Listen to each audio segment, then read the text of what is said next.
দৃঢ় কণ্ঠে পরমাণু কর্মসূচি নিয়ে বার্তা দিলেন ইরানের প্রেসিডেন্ট মাসুদ পেজেশকিয়ান। ইরানের পরমাণু কর্মসূচি পুরোপুরি ধ্বংস করা হয়েছে।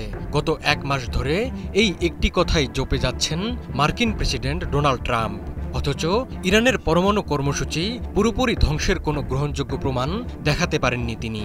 তার নিজ দেশের গোয়েন্দা ও সংবাদ মাধ্যমগুলোও বলছে ইরানের পরমাণু কেন্দ্রগুলো ক্ষতিগ্রস্ত হলেও পুরোপুরি ধ্বংস হয়নি। এবার ইরানের প্রেসিডেন্ট মাসুদ পেজেশকিয়ান জানালেন, ইরানের পরমাণু কর্মসূচি শেষ হয়ে গেছে, এটি শুধুই একটি ভ্রান্ত কল্পনা। তিনি সতর্ক করে বলেন, ইসরায়েল আবার হামলা চালালে কঠোর জবাব দিতে প্রস্তুত তেহরান।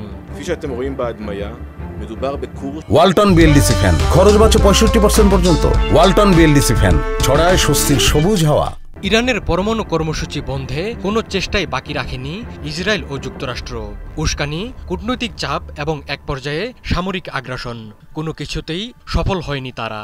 ইরান পরম যত্নে আগলে রেখেছে তার জাতীয় গর্বের উৎস পরমাণু কর্মসূচি। প্রেসিডেন্ট মাসুদ পেজেশকিয়ান জোরালোভাবে প্রত্যাখ্যান করেছেন শত্রুদের সেসব তৎপরতা।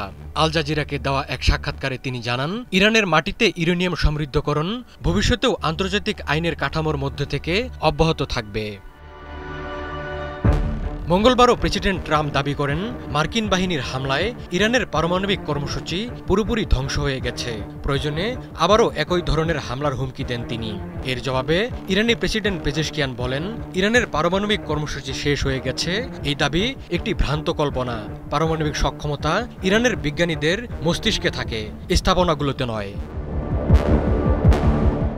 ইরান বারবার বলে আসছে তারা পরমাণু অস্ত্র তৈরি বা অর্জনের বিপক্ষে।